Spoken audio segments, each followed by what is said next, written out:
The champagne bubbles rose in my glass like tiny prayers I didn't believe in anymore. 32 years old, divorced for exactly 3 months, and standing in a penthouse ballroom where everyone seemed to know the rules except me.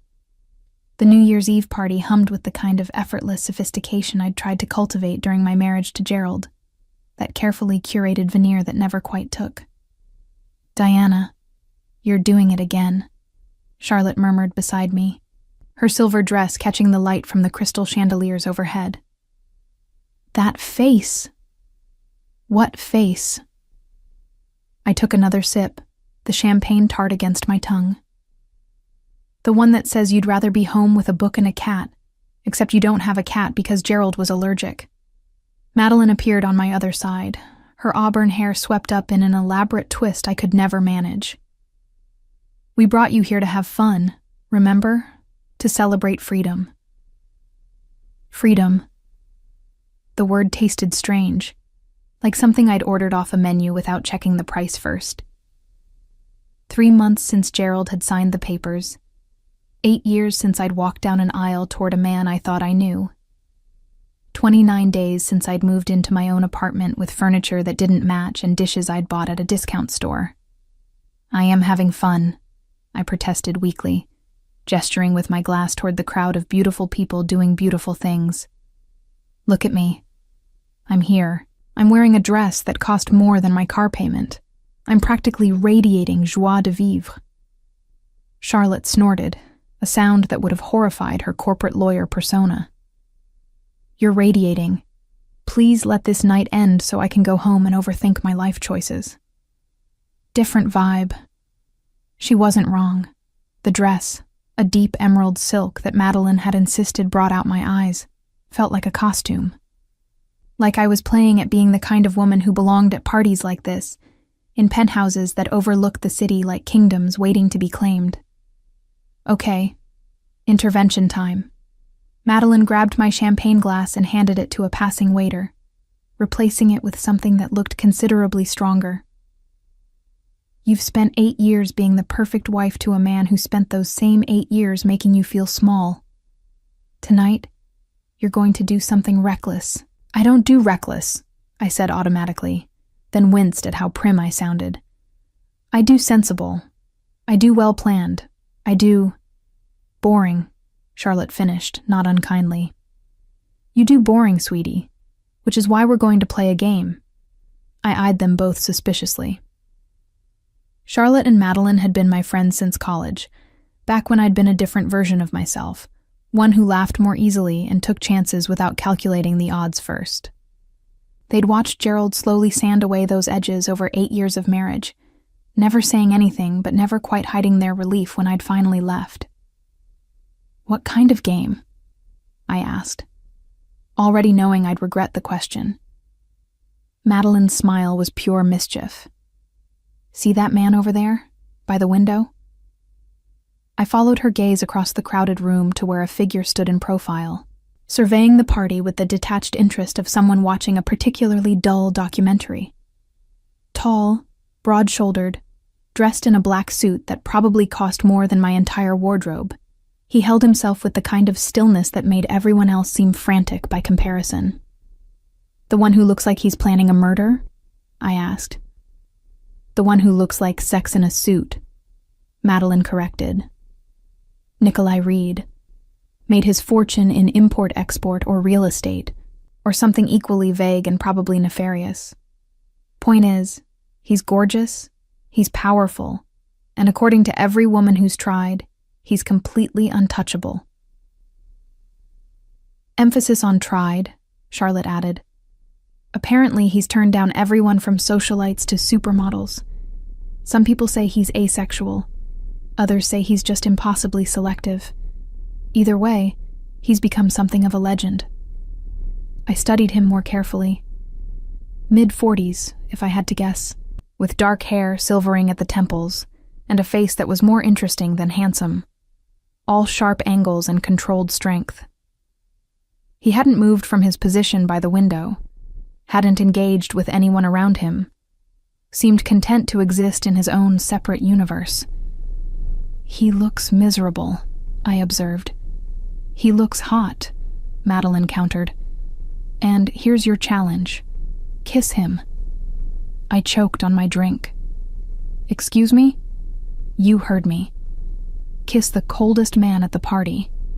Walk right up to him and plant one on those disapproving lips of his. Prove you're not the woman Gerald tried to make you, the one too scared to take a chance. That's insane, I said.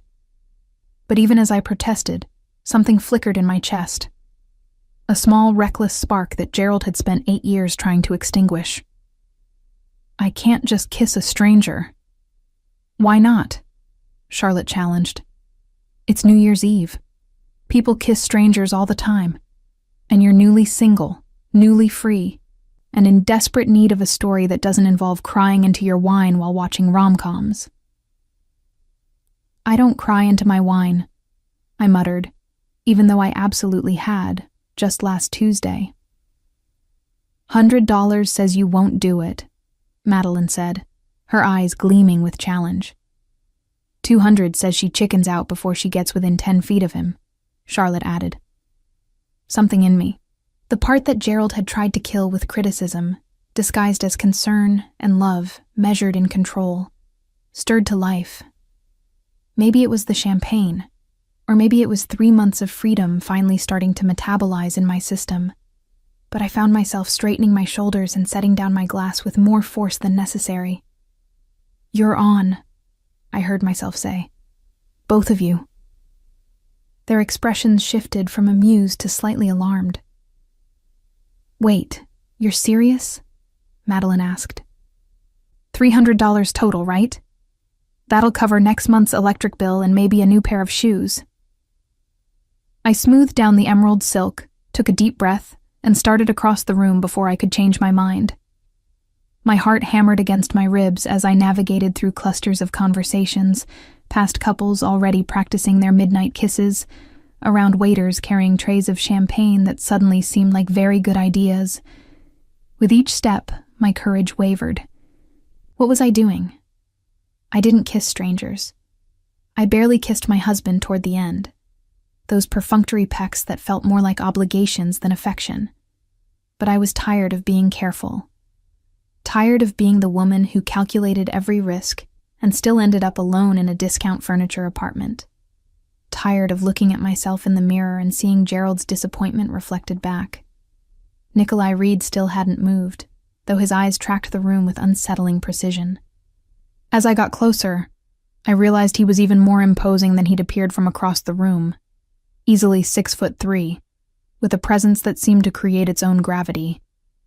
The kind of man who made you want to stand up straighter, speak more carefully, be more interesting than you actually were. I was 10 feet away when those eyes, pale gray in the chandelier light, fixed on me. Not with interest exactly, but with the kind of assessment that made me feel simultaneously transparent and utterly insignificant. The look said he'd cataloged everything about me in 3 seconds and found it all perfectly ordinary. 5 feet.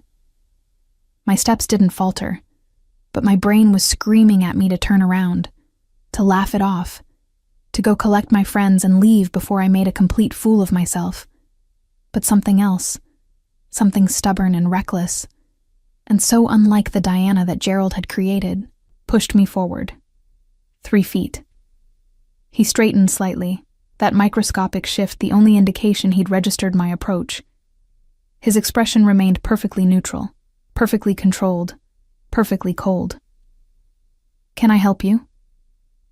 His voice was deep, with a faint accent I couldn't quite place. Russian, perhaps, or Eastern European, softened by years but not erased. Probably not, I said, and then I kissed him. I'd meant it to be quick, a brush of lips to win the bet and prove a point to myself more than anyone else. But the moment my mouth touched his, something shifted. He didn't pull away. Didn't respond exactly, but didn't retreat. For 3 heartbeats, we stood frozen in that strange liminal space, my lips against his absolute stillness the only response. Then his hand came up, not to push me away but to cup the back of my neck, his palm warm against my skin, The kiss deepened, his mouth opening against mine with a kind of controlled intensity that made my knees weak.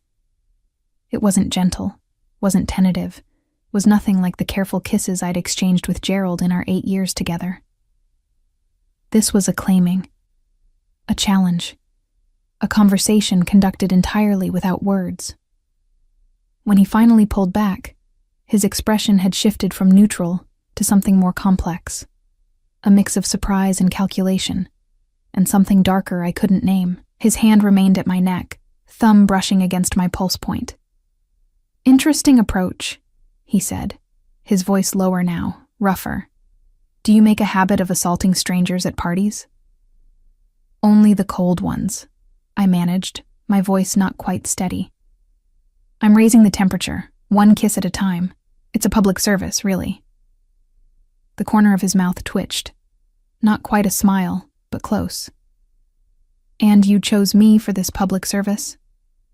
"My friends bet me I wouldn't." The words came out before I could stop them, honesty spilling over the usual filters. "Said you were untouchable. I have a problem with being told what I can't do." "I can see that." His thumb continued its steady rhythm against my pulse, and I wondered if he could feel how fast my heart was racing. "And now that you've won your bet?" "Now I go collect my money and possibly die of embarrassment." I tried to step back, but his hand tightened slightly, keeping me in place. Not painful, not threatening, just insistent. "What's your name?" Diana Parker." I paused. "Well, Diana Parker again. I was Diana Mitchell for a while, but that didn't take." "Divorced?" Something shifted in his expression, became more interested. 3 months? How did you—" "The way you said your name. Like you're still getting used to it belonging to you again." He studied me for another long moment. "I'm Nikolai Reed." "I know. My friends told me.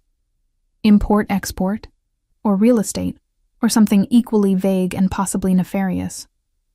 I repeated Madeline's words and immediately wanted to die. That came out wrong. But instead of being offended, he smiled. Really smiled. Not just that twitch at the corner of his mouth, but something genuine that transformed his entire face, made him look younger, and infinitely more dangerous. "Possibly nefarious," he repeated. "I like your friends already. Are they watching us now? Probably placing bets on whether you're going to have me thrown out."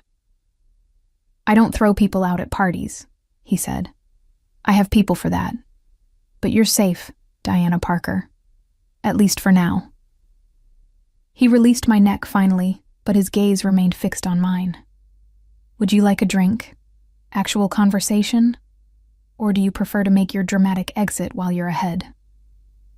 Every instinct I'd developed over 8 years with Gerald screamed at me to leave, to take my victory and escape before I revealed too much, before I got in too deep, before I gave someone else the power to make me feel small. But that reckless spark was still burning, and for the first time in longer than I could remember, I felt genuinely alive. "Conversation," I heard myself say, "but I warn you, I'm newly single and probably terrible at it. I spent 8 years with someone who preferred I stay quiet." "Then perhaps it's time you learn to be loud," Nikolai said, and gestured toward a less crowded corner of the penthouse. "After you." As I walked beside him, I caught sight of Charlotte and Madeline across the room, their expressions somewhere between shocked and delighted. I'd won the bet, collected the story, proven I could be reckless. But as Nikolai's hand settled at the small of my back, warm and possessive and entirely unexpected, I had the distinct feeling I'd just started something I had no idea how to finish. And for the first time since my divorce, that uncertainty didn't terrify me. It thrilled me. The corner Nikolai led me to wasn't really a corner at all, but a small alcove with floor-to-ceiling windows that overlooked the city sprawling below like a carpet of diamonds. Someone had left 2 chairs and a small table there, probably for guests who needed a break from the party's relentless cheer.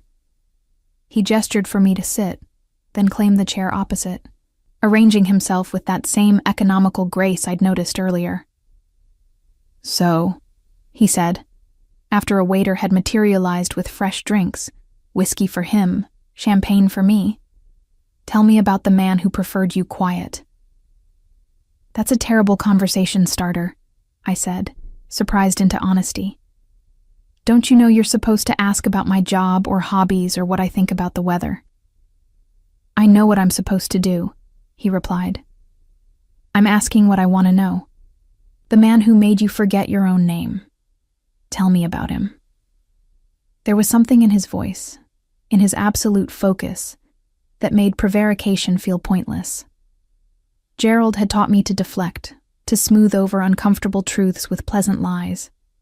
But Nikolai was looking at me like he could see through every defense I'd ever constructed, so why bother maintaining them? "Gerald Mitchell," I said, the name tasting like ash. "Married him when I was 24 because he seemed stable, safe. He was an accountant at a firm downtown, wore sensible suits, and had sensible opinions about everything. My parents loved him. But you didn't. I thought I did, at first." I took a sip of champagne, gathering my thoughts. "He was so certain about everything. After growing up with parents who could never decide on anything, that certainty felt like solid ground. It took me years to realize that certainty was just control with better marketing." "What happened?" Nikolai asked, his voice remarkably gentle for someone who looked like he could break me in half without effort. "Nothing dramatic. No affair, no big blow-up fight. Just 8 years of being slowly reduced. He didn't like how I laughed too loudly, so I laughed more quietly. He thought my job as an event planner was frivolous, so I quit and worked for his friend's insurance company instead. He preferred I wear my hair up, so I stopped wearing it down. One day I woke up and realized I didn't recognize the woman in the mirror. I stopped, embarrassed by how much I'd revealed to a complete stranger. But Nikolai just nodded, as if I'd said something profoundly reasonable. And so you left. Eventually, after my best friend sat me down and asked when I'd become such a ghost. I smiled, but it felt wobbly. Charlotte, one of the women who bet against me tonight. She told me I'd disappeared, that the Diana she knew in college would never have tolerated being made so small. She was right. "Good friend," Nikolai observed. "The best. She and Madeline have been trying to resurrect the old Diana ever since, hence tonight's ridiculous stunt." I gestured vaguely between us. "Kissing strange men at parties. Very therapeutic, apparently." "And is it? Therapeutic?" I considered the question seriously. "Ask me in a few hours, after the adrenaline wears off and the mortification sets in." He smiled again, that same transformation of his features. "You're funnier than you think you are." Gerald didn't think so. "Gerald sounds like an idiot," Nikolai said flatly. "A man who tries to shrink his partner isn't strong. He's terrified."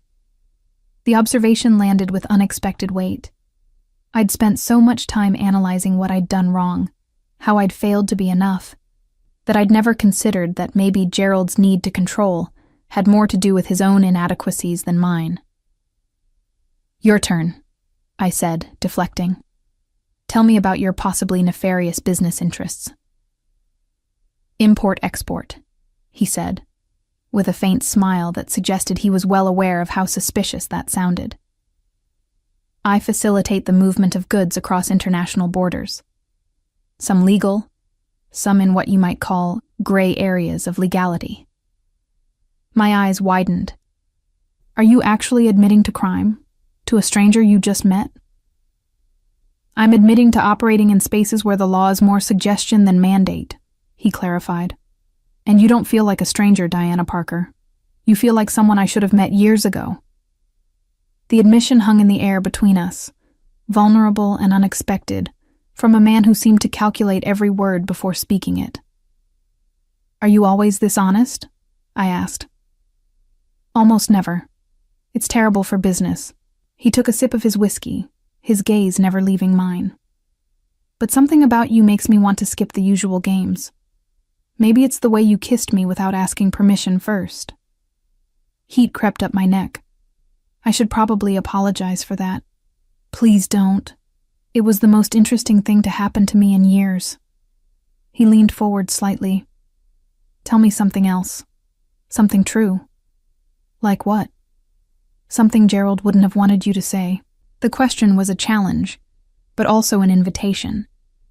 I thought about all the small rebellions I'd swallowed over 8 years, all the authentic parts of myself I'd hidden away to keep peace. I hate insurance, I blurted out. Despise it with a burning passion. I worked in that office for 5 years and wanted to scream every single day. But Gerald said event planning wasn't a real career, that I needed something stable and respectable, so I smiled and processed claims and died inside incrementally. And now? Now I'm unemployed and living off my divorce settlement, which turns out isn't nearly as much as I thought, because apparently Gerald was very good at hiding assets. I laughed, but it came out bitter. I should go back to event planning, I suppose.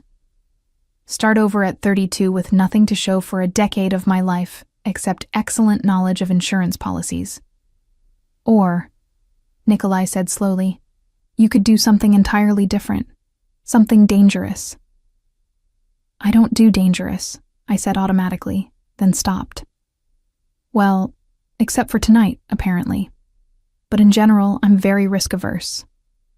That's Gerald talking, not you. The woman who just kissed me to win a bet isn't risk-averse. She's been playing it safe for so long she forgot what taking chances feels like. His eyes held mine, intense and searching. What would you do if you weren't afraid? No one had asked me that in years. Gerald certainly hadn't. He'd asked what was practical, what was sensible, what other people would think. But what I wanted, what thrilled me, what made my heart race, those questions had been deemed irrelevant. I'd travel, I said, the words coming slowly at first, then faster as they built momentum. I'd get on a plane and not plan the whole trip in advance. I'd learn to speak Italian badly and eat pasta in Rome and buy shoes I can't afford in Milan. I'd go to Thailand or Morocco or Argentina and just exist there, without itinerary, without agenda. Then do it. I laughed. With what money? I just told you I'm unemployed. I could help with that. At my skeptical look, he continued. I'm serious. I need someone to coordinate an event. Nothing insurance-related, I promise. 6 weeks from now, a charity gala. Very high profile, very complicated. My usual person quit spectacularly last week. It pays well. You're offering me a job? We just met. I'm offering you an opportunity. Take it or don't. He shrugged, but something in his expression suggested my answer mattered more than he was letting on. Either way, I'm glad you kissed me tonight, Diana Parker.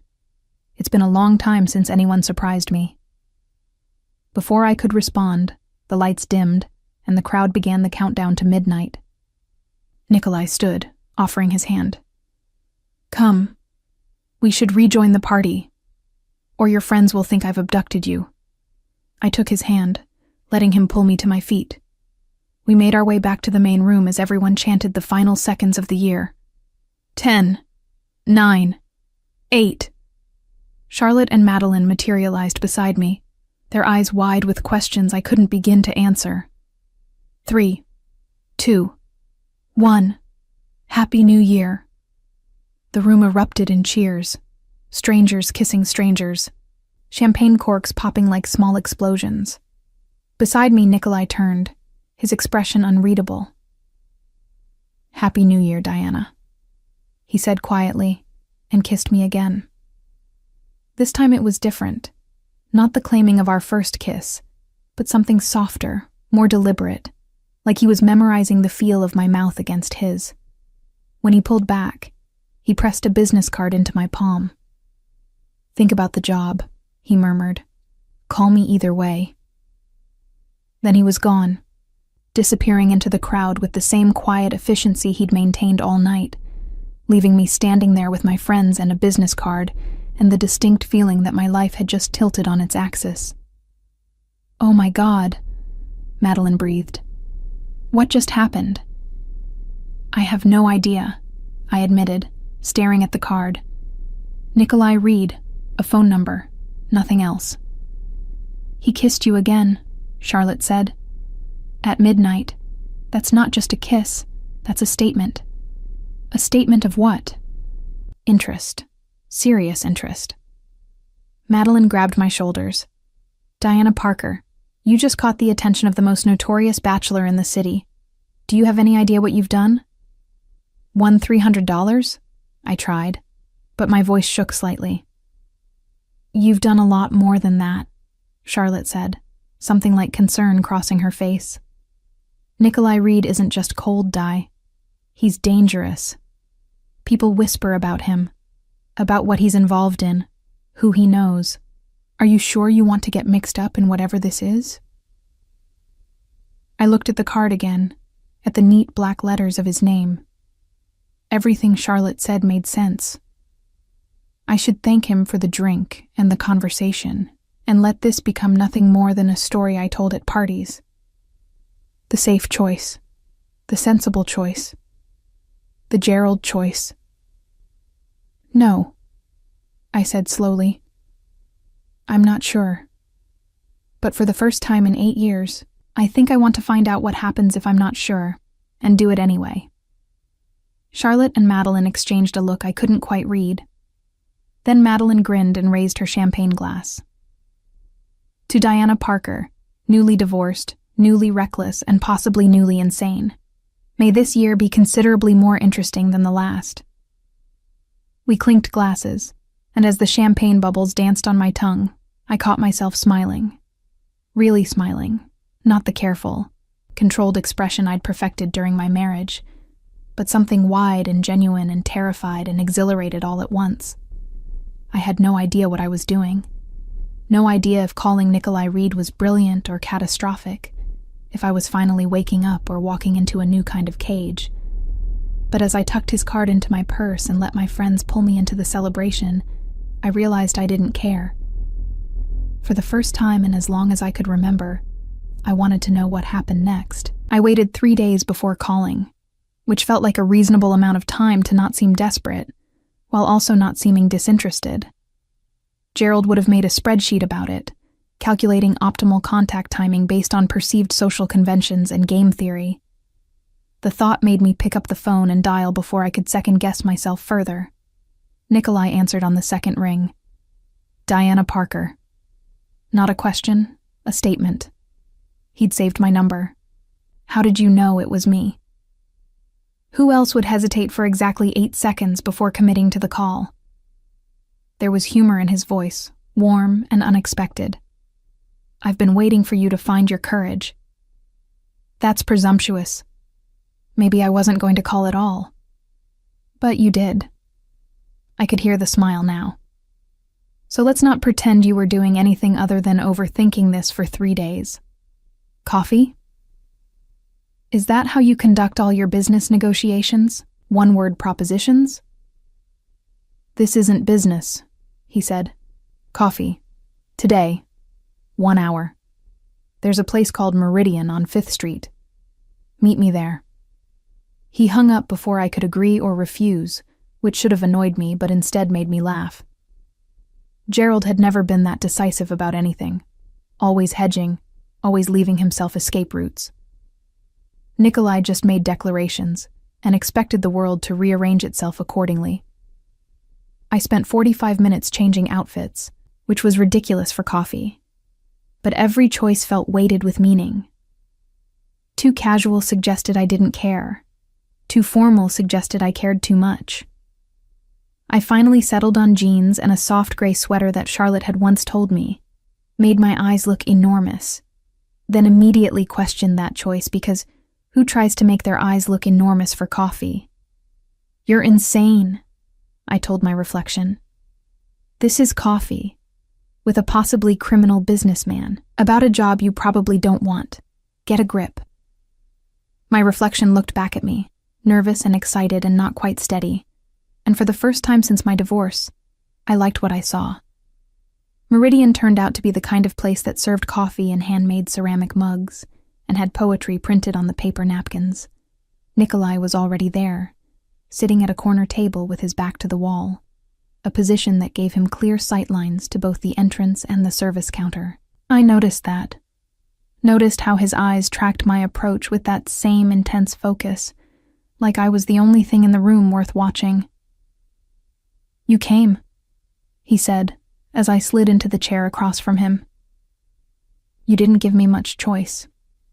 That was less an invitation and more a summons. Would you have come if I'd asked nicely? Probably not. I would have talked myself out of it. Then I saved us both time." He pushed a mug toward me. "Black coffee, no sugar. You strike me as someone who takes things straight." "That's terrifyingly accurate. How did you kissed me without small talk or warm-up. You're not someone who needs things sweetened." He leaned back, studying me. "So, let's get the obvious question out of the way. Why did you call?" "You offered me a job." "I offered you an opportunity. There's a difference." His gaze didn't waver. "And you didn't call about the job. You called because you've spent 3 days thinking about New Year's Eve, about kissing a stranger, about feeling something other than numb for the first time in years. Yes?" I should have been offended by his presumption, but he wasn't wrong. "You're very sure of yourself." "I'm sure of you," he corrected. "You're 32, recently divorced from a man who spent 8 years making you small, currently unemployed, and standing at the edge of a cliff wondering if you have the courage to jump. I'm not offering you safety, Diana. I'm offering you the fall." My heart hammered against my ribs. That's either the most romantic or most threatening thing anyone's ever said to me. It's honest. He took a sip of his own coffee, black like mine. "The job is real.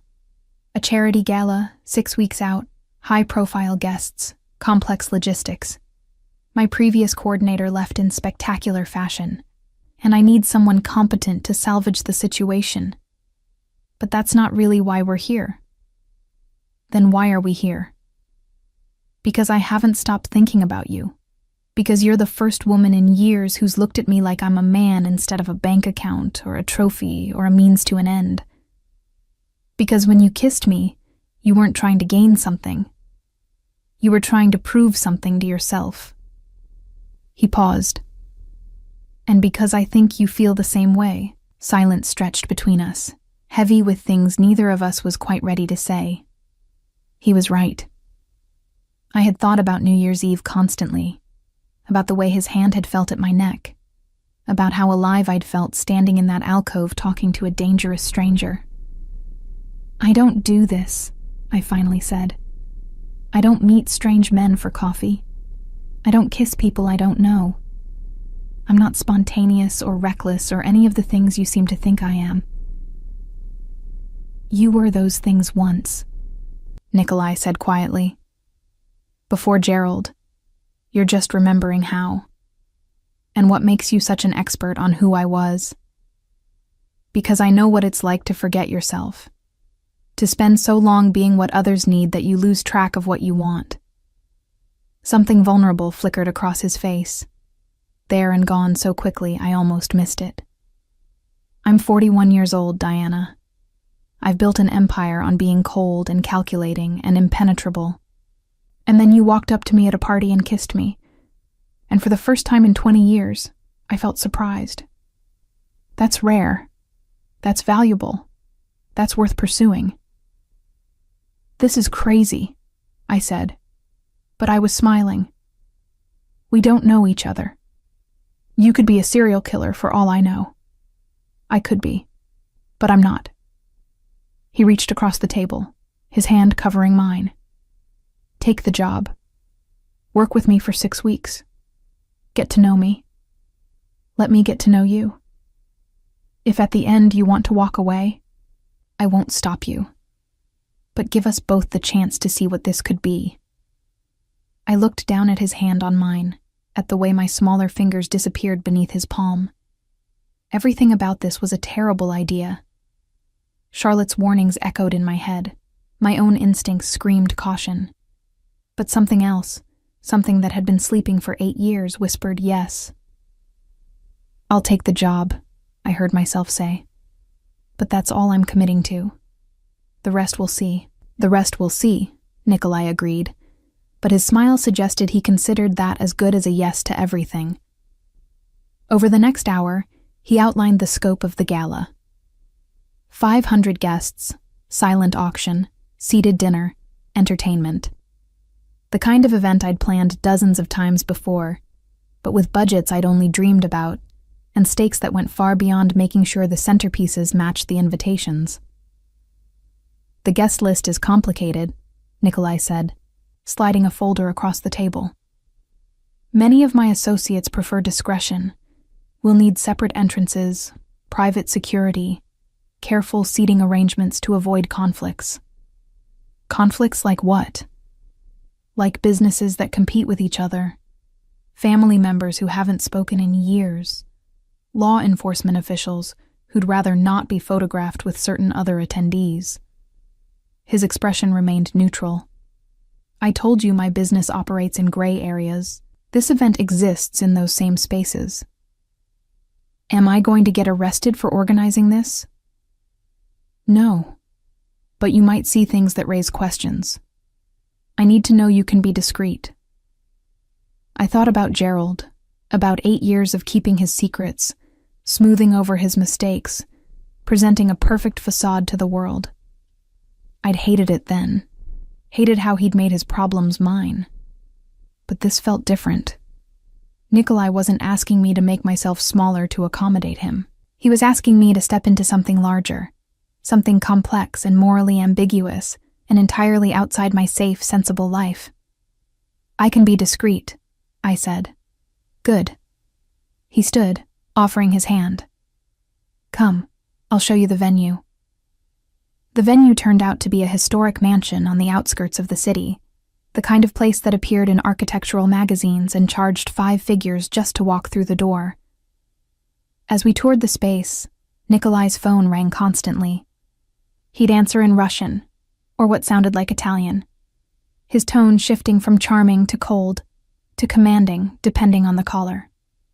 I watched him navigate these conversations with the same controlled intensity he'd shown at the party. And something occurred to me. This man, this dangerous, powerful, possibly criminal man, was letting me see these interactions, not hiding them or pretending to be something he wasn't. The honesty felt like a gift, even if the truth was complicated. "Question," I said as we stood in the mansion's ballroom, sunlight streaming through floor-to-ceiling windows. "Why me? You must know a dozen professional event planners with actual credentials and references." "I know hundreds," Nikolai said, "but they see me as a client, a job. You see me as a man. That's worth more than any credential. I barely know you." "You know I'm possibly nefarious," he said, his mouth quirking. "You know I prefer my coffee black and my business associates at separate tables. You know I haven't stopped thinking about you since you kissed me without permission." He moved closer, his hand coming to rest at my waist. "What else do you need to know?" "Everything," I whispered, acutely aware of how little space remained between us. "Your favorite color, what you read, where you grew up, what makes you laugh, what keeps you up at night." "Blue, military history, Moscow, but I left at 16. Very little makes me laugh, which is why your jokes are so valuable. And what keeps me up at night?" He leaned down, his mouth close to my ear. "Lately it's been thoughts of you. I should have stepped back, should have maintained professional distance, should have done any number of sensible things. Instead, I turned my head slightly, bringing our mouths within inches of each other. "This is a terrible idea," I breathed. "The best ones usually are," Nikolai replied, and kissed me.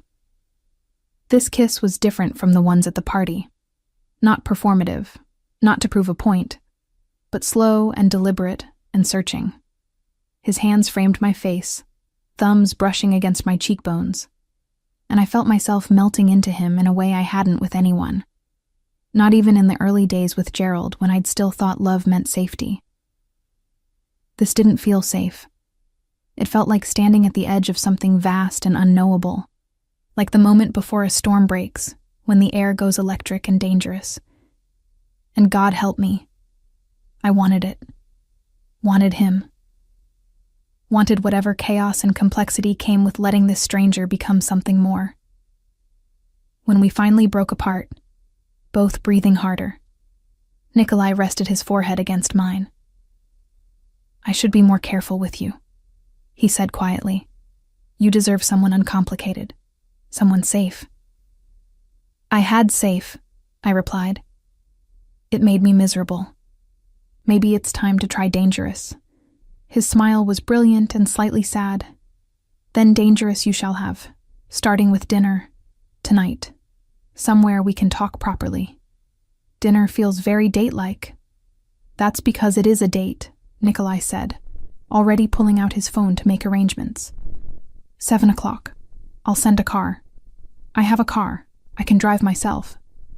"I know you can, but I want to take care of you. Let me." And there it was. The thing Gerald had twisted, taking care of someone, making it about control instead of affection. But when Nikolai said it, it felt different. Like he was offering to carry weight I'd been shouldering alone, not trying to pin me under it. "Okay," I agreed. 7 o'clock. He kissed me again, quick and possessive, then stepped back. "Wear something that makes you feel powerful. We're going somewhere that requires confidence."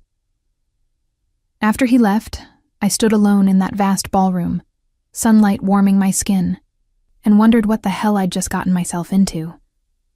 3 days ago, I'd been a recently divorced woman whose biggest rebellion was wearing jeans to the grocery store. Now I was planning galas for possibly criminal businessmen and agreeing to dates with dangerous strangers who kissed like they were claiming territory. I pulled out my phone and texted Charlotte. I took the job, and maybe some other things too. Her response was immediate. "Diana Parker, what are you doing?" I looked around the beautiful, opulent ballroom, at the life I was stepping into, at the door through which Nikolai had just disappeared. "I have absolutely no idea," I typed back. "But I think I like it." The dress hanging in my closet was red. Not subtle burgundy or tasteful wine, but lipstick red, the kind that announced itself when you entered a room. Charlotte had insisted I buy it months ago, swearing I'd need it someday for something important. At the time, I'd thought she was being optimistic. Now, staring at it at 6:30 with the car arriving in 30 minutes, I realized she'd been prescient. "Wear something that makes you feel powerful," Nikolai had said. This dress was power. It was also terrifying, with a neckline that suggested rather than revealed, and fabric that skimmed my body like a second skin. The Diana who'd been married to Gerald would never have worn this dress. She'd have chosen something more appropriate, more modest, more designed to fade into the background. I put it on. The car arrived exactly at 7, a sleek black sedan driven by a man who introduced himself as Sawyer and treated me with the kind of deference usually reserved for visiting dignitaries. He opened doors, adjusted the seat, and somehow made the 40-minute drive through the city feel like being transported to another world entirely. We pulled up to a building I recognized from magazines, Aurelius, one of those restaurants where reservations required 6 months of notice and connections I didn't have. The kind of place Gerald had always said was too pretentious for people like us, which I now understood meant he felt inadequate and preferred I feel inadequate alongside him. Nikolai was waiting at a private table in a room with walls of wine bottles and a ceiling painted with murals of Italian countryside. He stood when I entered, and something shifted in his expression when he saw the red dress. "Devastating," he said simply. "Absolutely devastating." "I wasn't sure," I admitted. "It's a lot." "It's perfect. You're perfect."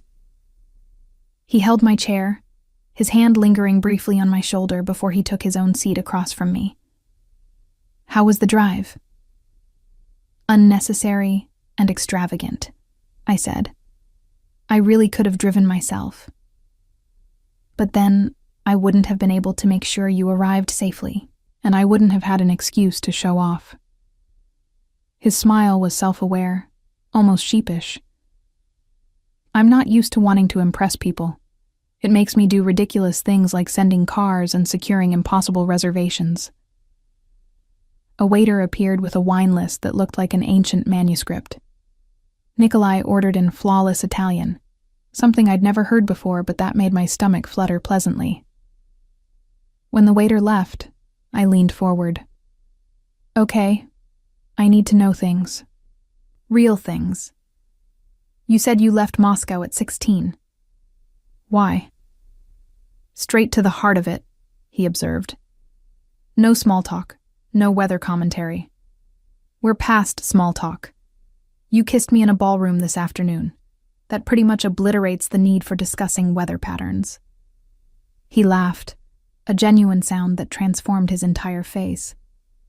My father was involved in certain businesses that made staying in Russia complicated. When I was 16, he made arrangements for me to leave, to start over somewhere he couldn't reach. I ended up here with nothing but a fake passport and a bag of cash that ran out after 3 months. And then I learned that the skills my father had taught me, negotiation, leverage, reading people, translated well to American business, just in different contexts. He took a sip of the wine that had been poured. I started small, import-export, exactly as vague as your friend suggested. Moved into real estate, property management, private security, built something legitimate around the edges of something less so. How much less so? That depends on your definition of legitimate, Nikolai said carefully. I don't deal drugs. I don't traffic people. I don't finance terrorism or run protection rackets. But I do facilitate transactions that happen in legal gray areas. I provide services to people who need discretion. I know judges and police chiefs and senators. And yes, I know them because I've made myself useful to them in ways they'd rather not discuss publicly. The honesty was bracing. Most people in his position would have deflected, softened the truth, made themselves sound more legitimate than they were. But Nikolai just laid it out, giving me the choice of what to do with the information. Should I be scared? I asked. Of me? No, I would never hurt you, Diana. That's not conditional or situational. It's absolute. His gaze held mine. But should you be aware that knowing me comes with complications? Yes. My world isn't simple. The people I associate with aren't all good, and there are risks that come with being close to me. Like what? Like rival businessmen who might see you as leverage. Like law enforcement, who might want to use you to get to me. Like social circles that will judge you for associating with someone like me. He paused. I'm giving you an exit, Diana. You can walk away now, take a generous consulting fee for the gala planning, and we'll part as friendly acquaintances. No hard feelings, no complications. I should have taken it. Everything about this was a red flag wrapped in a warning sign. But as I sat there in my red dress that made me feel powerful, looking at this dangerous man who'd been nothing but honest with me, I realized I didn't want the exit. What if I don't want to walk away? Something fierce and pleased flashed in his eyes. Then we order dinner, and I tell you more stories, and we see where this goes. But I need you to understand what you're choosing. I'm choosing possibility, I said. I'm choosing feeling something other than numb. I'm choosing you, Nikolai Reed, complications and all. For now. And we'll see what happens. For now is enough, he said quietly. More than enough. Dinner lasted 3 hours. We talked about everything. My childhood in a suburb where everyone knew everyone's business. His memories of Moscow winters and leaving everything familiar behind. My failed marriage and the slow erosion of self that came with it. his relationships, brief and ultimately unsatisfying, with women who wanted the power he represented, but not the man behind it. I haven't had a serious relationship in 15 years, Nikolai admitted over dessert. Some elaborate creation involving chocolate and gold leaf that cost more than my monthly utilities. Not since I realized that anyone who got close did so for strategic reasons. My money, my connections, my influence. Never just me. That's incredibly lonely. It is, but it's also safe. You can't be betrayed by people you never trust. He reached across the table, his fingers threading through mine. And then you kiss me at a party, and suddenly safe feels considerably less important than taking a chance on something real. We barely know each other, I protested, even as my fingers tightened around his. This could be infatuation, chemistry, the novelty of someone new. It could be, he agreed, or it could be something more. The only way to find out is to keep going. When dinner ended, Sawyer was waiting outside. But instead of taking me home, Nikolai asked, "Would you like to see where I live? No expectations, no pressure. I just want to show you more of who I am." I should have said no, should have maintained boundaries, kept things slow, protected myself from moving too fast. But I was so tired of should, tired of being careful, tired of letting fear dictate my choices. "Yes," I said. His home was a penthouse overlooking the river, all glass walls and minimalist furniture that probably cost more than my car. But what struck me wasn't the obvious wealth. It was the books, shelves and shelves of them, military history like he'd said, but also poetry and philosophy, and novels with worn spines that suggested they'd been read multiple times. "I don't sleep much," Nikolai explained, noticing where my attention had gone. "Reading helps pass the time." Most people find that strange. "Gerald refused to have books in the house," I said. "Said they collected dust and made rooms look cluttered." I kept mine in boxes in the garage. Something dangerous crossed Nikolai's face. "Your ex-husband is a fool. Books are how we make sense of the world, how we find beauty in chaos. Anyone who would deny you that isn't someone worth your time." He showed me the rest of the penthouse. A kitchen he rarely used because he was rarely home. A gym where he boxed out his frustrations. A bedroom that was sparse and functional. No personal touches except for a photograph on the nightstand.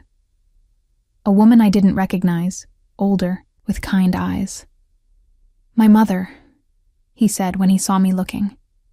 "She died before I left Russia. This is the only picture I managed to bring with me." The vulnerability in that admission, this powerful, dangerous man reduced to a teenage boy carrying one photograph across the world, made my chest ache. "I'm sorry," I said inadequately. It was a long time ago. But his voice was rough. "She would have liked you, I think.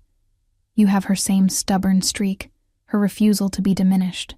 We ended up on the balcony, the city spread below us like jewelry on velvet. Neither of us quite ready for the night to end. Nikolai poured vodka, Russian, ice cold, and we stood there in comfortable silence for long minutes. "I should go home," I said eventually. "It's late."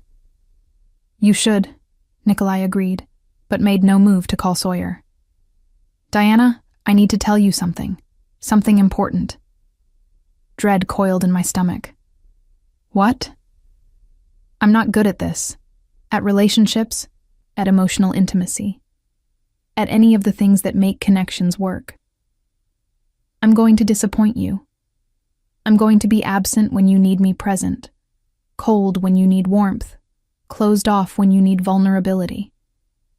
It's who I am. Who I've had to be to survive." He turned to face me fully. "But I want to try. With you. I want to be better than I've been. I'm just not sure I know how." The honesty, raw and undefended, made something inside me crack open. I reached up, my palm against his cheek, feeling the slight roughness of stubble. "Then we'll figure it out together," I said. I'm not exactly an expert in healthy relationships myself, but maybe two broken people can find a way to be whole together. Maybe that's enough. Maybe it is, Nikolai breathed and kissed me. This kiss was different from all the others.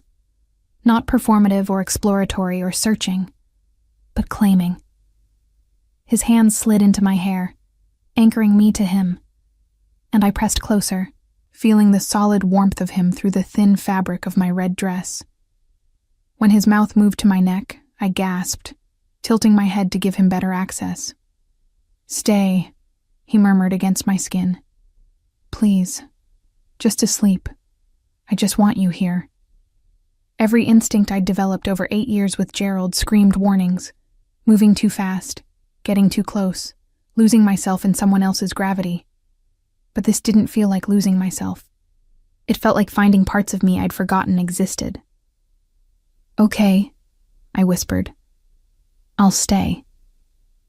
I woke in Nikolai's bed, wearing one of his shirts, sunlight streaming through those vast windows, momentarily disoriented by the unfamiliar weight of expensive linens and the scent of cedar and bergamot that clung to everything he owned. He wasn't beside me, but I could hear water running in the bathroom, the domestic intimacy of it making my stomach flip pleasantly. We hadn't done anything more than kiss and fall asleep, tangled together, his arms solid around my waist, my back pressed against his chest. It had been the most restful sleep I'd had in months, possibly years. No anxiety, no second-guessing, just the simple comfort of being held by someone who wanted me there. The water shut off.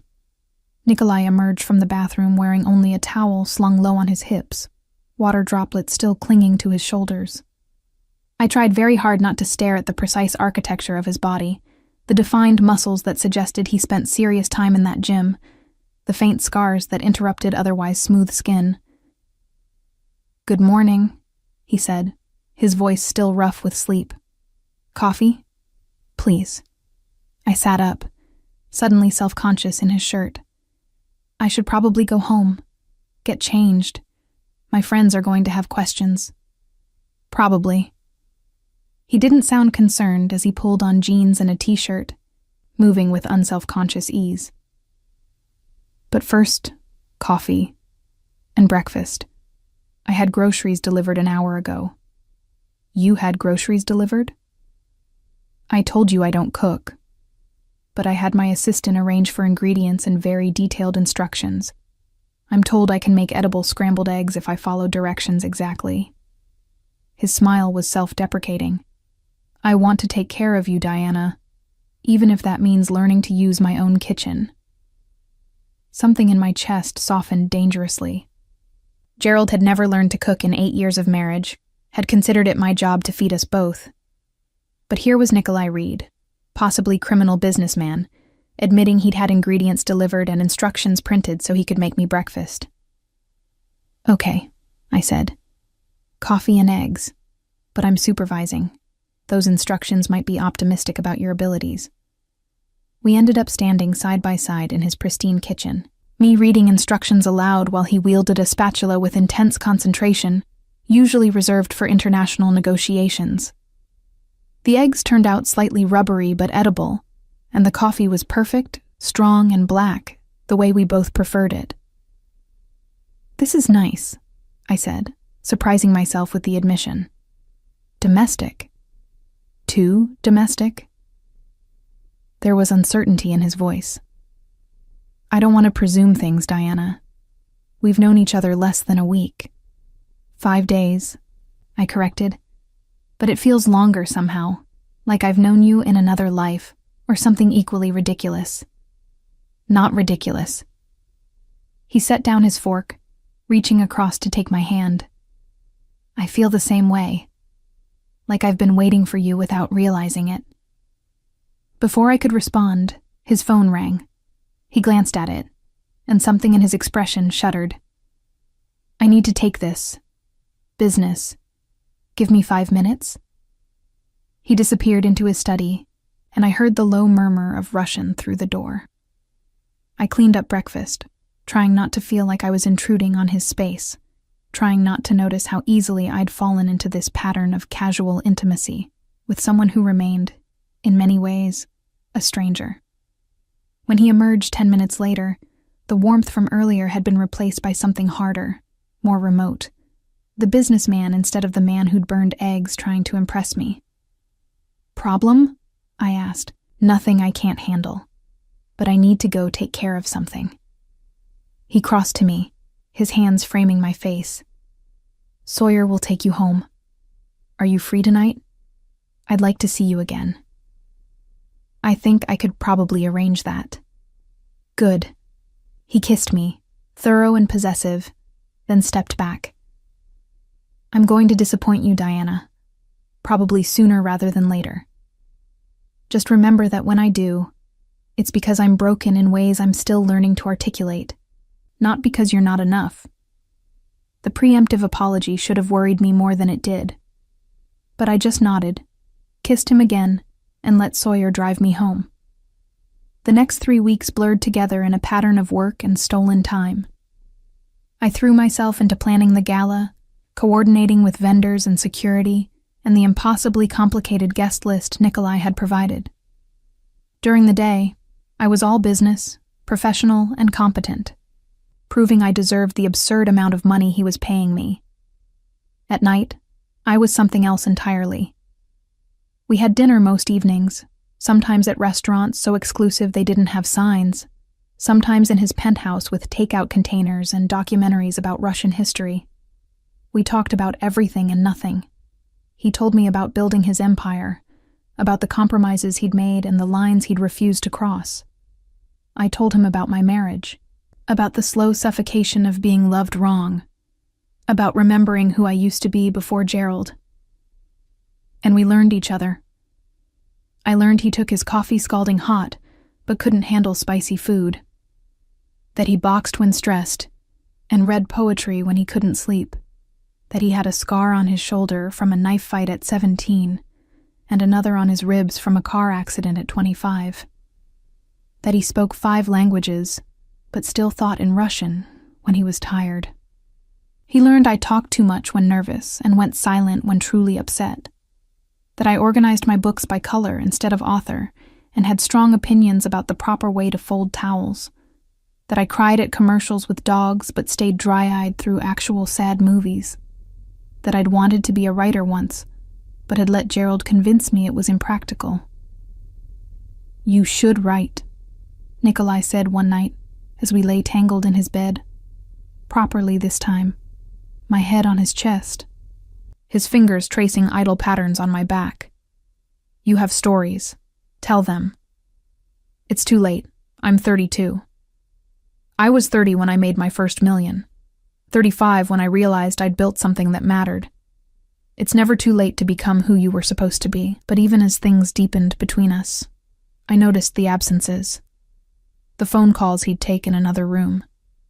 The meetings he couldn't explain. The nights when he'd disappear for hours and return with tension radiating off him like heat. I didn't ask. Partly because I'd agreed to discretion, but mostly because I was afraid of what I'd learn. Charlotte and Madeline noticed the change in me. We met for lunch the 3rd week, and they exchanged concerned looks over their salads as I talked about the gala preparations.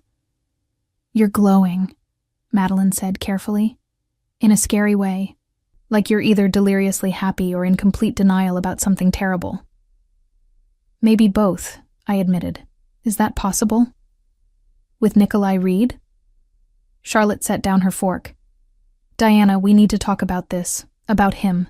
I've been doing some research." "I don't want to know," I said immediately. "Whatever you found, I don't want to know. You need to know. He's not just a businessman with gray area dealings, Di. There are rumors, serious ones, about connections to organized crime, about people who've crossed him and disappeared, about—" "Stop." My voice came out sharper than intended. "He's been nothing but honest with me. He told me his business isn't entirely legitimate. I know what I'm getting into." "Do you?" Madeline's voice was gentle but insistent. Because from where I'm sitting, you're falling for someone who could be genuinely dangerous. And I'm not talking about emotionally dangerous. I'm talking about people end up dead dangerous. He would never hurt me. That's what people always say, right before they get hurt. Charlotte reached across the table, squeezing my hand. We love you, Diana. We just don't want to watch you trade one bad situation for another. Their concern was valid. I knew that objectively. But subjectively, in the part of my heart that had come alive these past 3 weeks, I trusted Nikolai in a way I'd never trusted Gerald. Whatever darkness existed in his world, he'd kept me separate from it, protected from it. Or so I thought, until Gerald showed up. He appeared at my apartment on a Tuesday evening, 3 weeks and 4 days after New Year's Eve, looking exactly as he had when I'd left him. Medium height, medium build, medium everything. The human equivalent of beige wallpaper. Diana, he said when I opened the door, his voice carrying that familiar note of disappointed patience. We need to talk. We have lawyers for that, Gerald. I'm not supposed to communicate with you directly. This isn't about the divorce. He pushed past me into the apartment, his gaze cataloging everything with obvious judgment. Nice place. Must have cost you most of your settlement. Not smart, Diana. You should have been more frugal. The criticism was automatic. So familiar I almost didn't notice it. Almost. What do you want? I want to discuss your poor choices. Specifically, Nikolai Reed. He turned to face me, and there was something in his expression I'd never seen before. Genuine concern mixed with something uglier. Do you have any idea who you're involved with? Someone who's none of your business. He's dangerous, Diana. Not just morally questionable, but actually dangerous. I've done research. His import business is a front for smuggling. His real estate holdings are money laundering operations. He has connections to Russian organized crime, to people who kill for a living. You're being dramatic. I'm being realistic, which is more than I can say for you. Gerald's voice rose slightly. You're throwing away your reputation, your safety, possibly your life. For what? Great sex with a criminal? That's enough, I said coldly. You need to leave. Not until you understand what's at stake. If you continue this relationship, there will be consequences. For you, for him, for everyone involved. I won't stand by and watch you destroy yourself. You don't get a vote anymore, Gerald. We're divorced. My choices are mine. Then make better ones. He moved toward the door, then paused. I'm filing an appeal on the settlement, claiming you misrepresented assets. Unless you end things with Reed and behave more appropriately for a recently divorced woman, I'll make the process as difficult and expensive as possible. Fear shot through me, but I kept my voice level. That's blackmail. That's protection. From yourself. He opened the door. Think about it, Diana. Think about what matters more. Your fantasy with a criminal or your future. After he left, I stood frozen in my living room, his words echoing in my skull. Part of me knew he was trying to manipulate me, using fear the same way he'd used criticism throughout our marriage. But another part, the part that remembered Charlotte's concerns and Madeline's warnings, wondered if maybe everyone else could see something I was refusing to acknowledge. I didn't tell Nikolai about Gerald's visit. Told myself it was because I could handle it. Because I didn't want to worry him. Because it was my problem to solve. But deep down, I knew I was afraid. Afraid of what Nikolai might do if he knew Gerald was threatening me. Afraid of confirming that the darkness everyone warned about was real. The gala was 2 weeks away. I threw myself into final preparations, using work as a shield against thinking too hard about anything else. But even as I confirmed flower arrangements and seating charts, I couldn't shake the feeling that something was building toward a breaking point. I just didn't know what would break when it finally arrived. The gala was perfect. I'd made sure of that, obsessing over every detail until even I had to admit there was nothing left to worry about. 500 guests in designer gowns and custom tuxedos, a silent auction that raised obscene amounts of money for whatever charity Nikolai had chosen, entertainment sophisticated enough to impress even the most jaded billionaire. I stood at the edge of the ballroom in a midnight blue dress that Nikolai had insisted on buying, watching the culmination of 6 weeks of work, and felt absolutely nothing. No triumph, no satisfaction, just a hollow numbness that had been spreading since Gerald's visit 2 weeks ago. Nikolai appeared at my elbow, devastatingly handsome in black tie, his hand warm at the small of my back. "It's extraordinary, Diana. You're extraordinary." "It's just good planning," I said, forcing a smile. His eyes narrowed slightly. "You've been distant this week. What's wrong?" "Nothing. Just tired. The final push always exhausts me." It was a lie. I'd been distant because I was terrified. Gerald had started the appeal process, had hired a vicious lawyer who was making my life miserable with depositions and document requests. But more than that, I'd started seeing things. The way people at the gala deferred to Nikolai with a kind of fear that went beyond respect. The whispered conversations that stopped when I approached.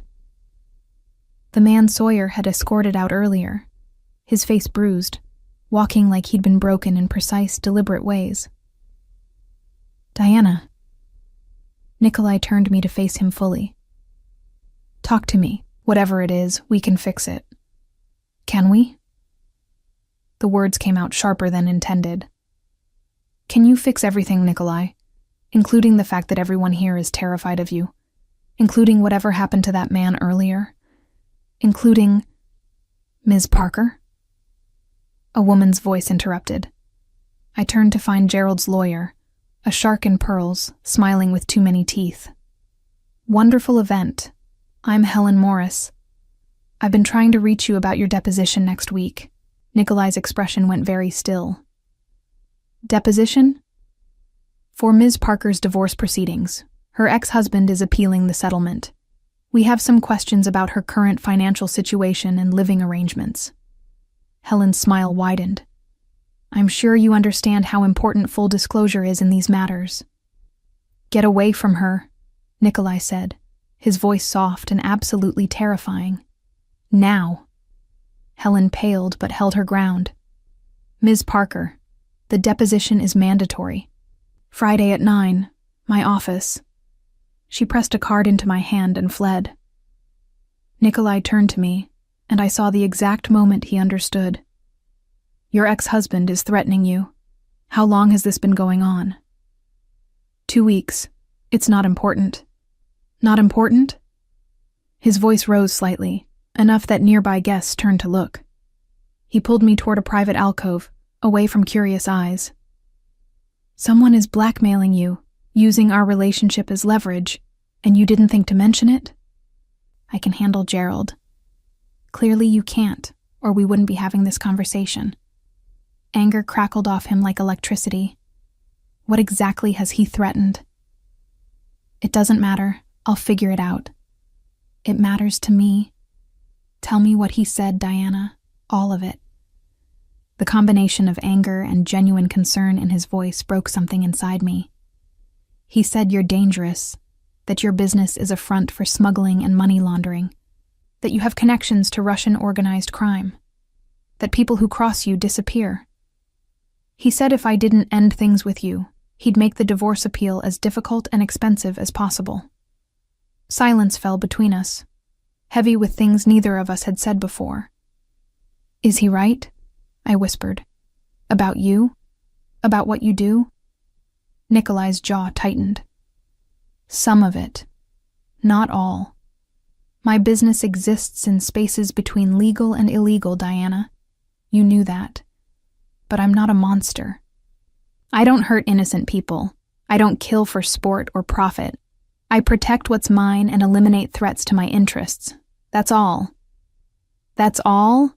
I laughed, but it came out broken. You eliminate threats. Do you hear yourself? You're talking about ending people's lives like it's a business decision. Because sometimes it is. That's my world, Diana. The world you said you could accept. I said I could accept gray areas, not eliminating threats. Not. I gestured helplessly at the ballroom, at the beautiful, terrified people. Not all of this. Then what do you want from me? Frustration edged his voice. I've been honest with you. More honest than I've been with anyone in 20 years. I've shown you who I am. If that's not enough, if you need me to be something safer, something cleaner, then tell me now so we can end this before someone gets hurt. Someone's already hurt, I said quietly. I'm hurt. Because I fell for you, Nikolai. Fell hard and fast and completely. And now I'm realizing I fell for an idea of you, not the reality. The reality is that you're exactly what Gerald said. Dangerous, and I can't do this. Something crumbled in his expression. Diana, I need space, time to think. The gala is done. My job is finished. I need to go. I walked away before he could respond, before I could see what my words had done to him, before I could change my mind. Collected my coat from the check, called a car, left my own event, like a ghost fading into darkness. The next 6 months were the longest of my life. I didn't take Nikolai's calls, blocked his number after the first 100 attempts, returned the absurd paycheck he'd given me for the gala with a note saying I couldn't accept money from him. Started over with exactly nothing except the clothes I owned and the small apartment I could barely afford. Gerald won his appeal. Not because he had a legitimate case, but because I couldn't afford to fight it. Gave back most of my settlement just to end the legal nightmare. Got a job with a small event planning company, working twice as hard for a fraction of what Nikolai had paid me, trying to rebuild some version of the life I'd had before New Year's Eve. Charlotte and Madeline tried to be supportive, but I could see the relief in their eyes. Their Diana was back, the safe one who made sensible choices and didn't kiss dangerous strangers at parties. But that Diana felt like a costume I was wearing badly. Because even as I went through the motions of normal life, I couldn't stop thinking about him. About the way he'd held me in his penthouse. About the vulnerability in his voice when he'd admitted he was broken. About the fact that I'd left him without giving him a chance to explain, to change, to be better. I'd done exactly what Gerald had done to me. Demanded someone become smaller to make me comfortable. The realization hit me 6 months to the day after the gala. I was coordinating a corporate retreat, mindless work that paid bills but crushed my soul, when my phone rang from an unknown number. Diana Parker? A woman's voice, professional, careful. Speaking. This is Katerina Volkov. I work for Nikolai Reed. I'm calling to inform you that Mr. Reed has requested your presence at his office tomorrow at 10 a.m. He has a business proposition that may interest you. My heart stuttered. I don't think that's a good idea. Mr. Reed anticipated you might say that. He asked me to tell you that he spent the last 6 months becoming someone worthy of a second chance. He'd like the opportunity to prove it. No expectations, no pressure. Just a conversation. I should have said no. Should have protected myself. Maintained boundaries. Refused to be drawn back into his gravity. But that reckless spark, the one that had started everything, flickered to life. What time did you say? 10 a.m. I'll send a car. I can drive myself. Mr. Reed was quite insistent about the car.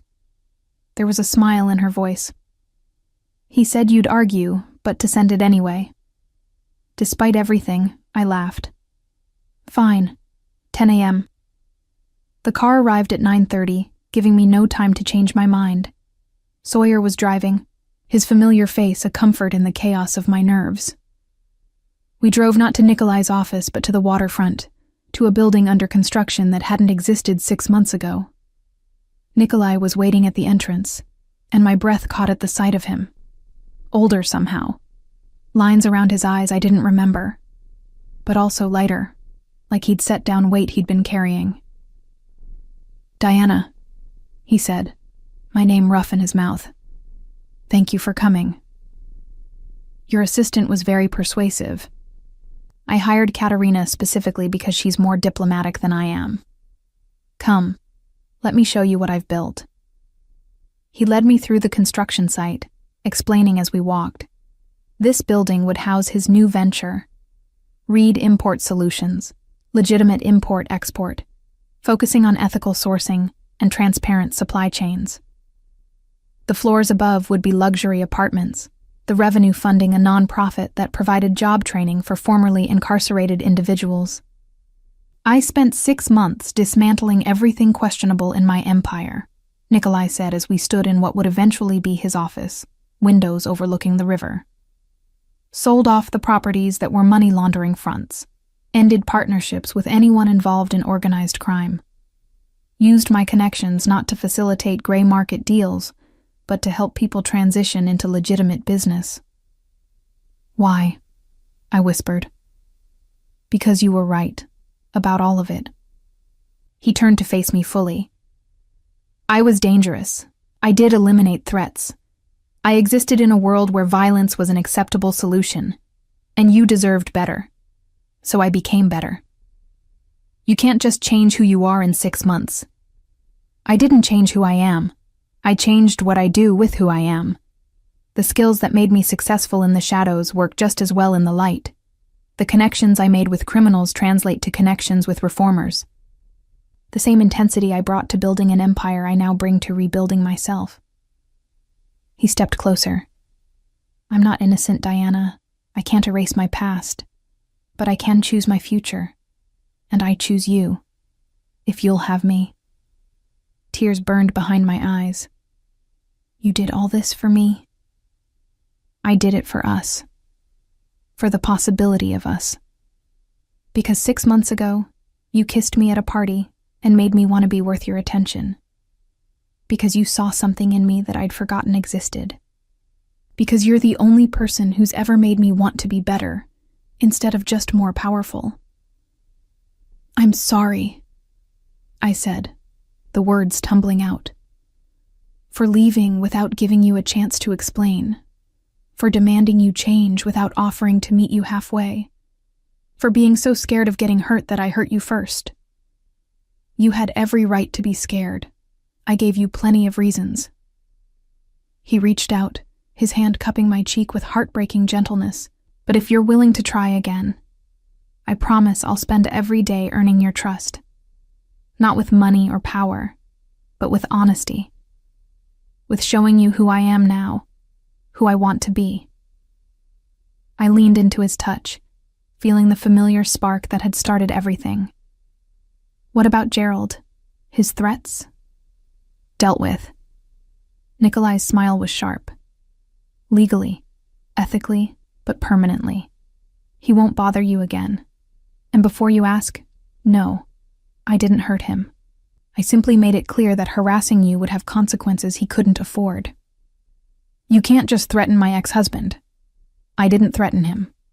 I had my lawyers explain to his lawyers that any further appeals or legal harassment would result in a very thorough investigation of his finances.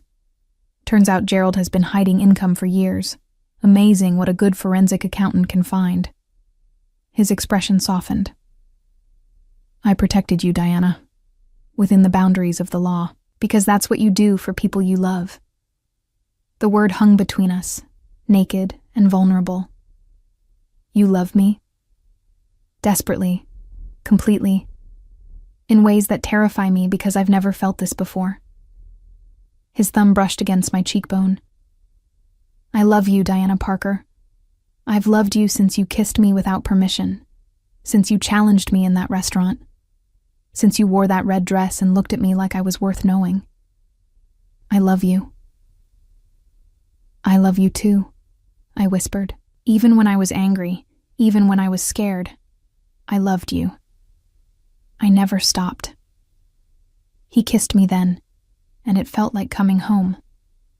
Like the 6 months apart had been necessary, had given us both time to become people who could build something real. When we finally broke apart, both breathing harder, he rested his forehead against mine. Move in with me. Not the penthouse, somewhere new, somewhere that's ours. Help me run this company.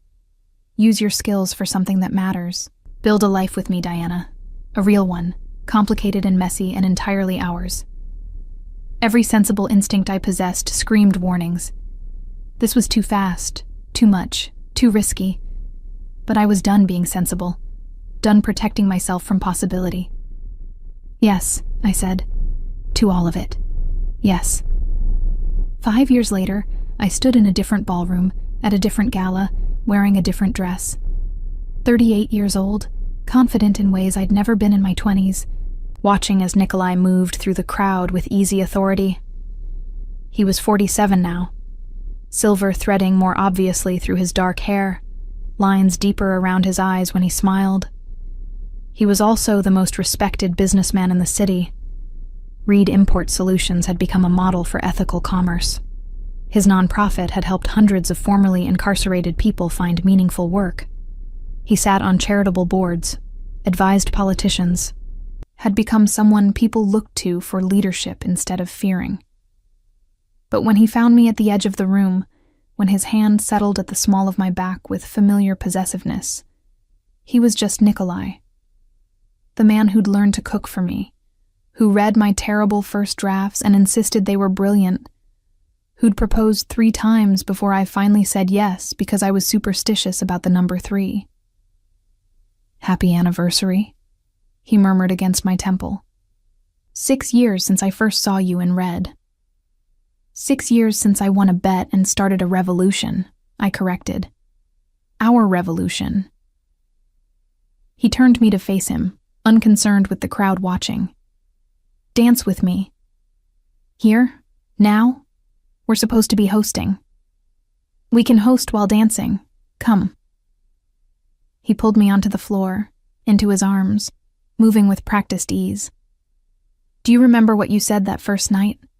That you were raising the temperature 1 kiss at a time? I was trying to be clever and failing spectacularly. You succeeded. You raised my temperature. Made me feel things I'd thought were dead. Made me want to be better.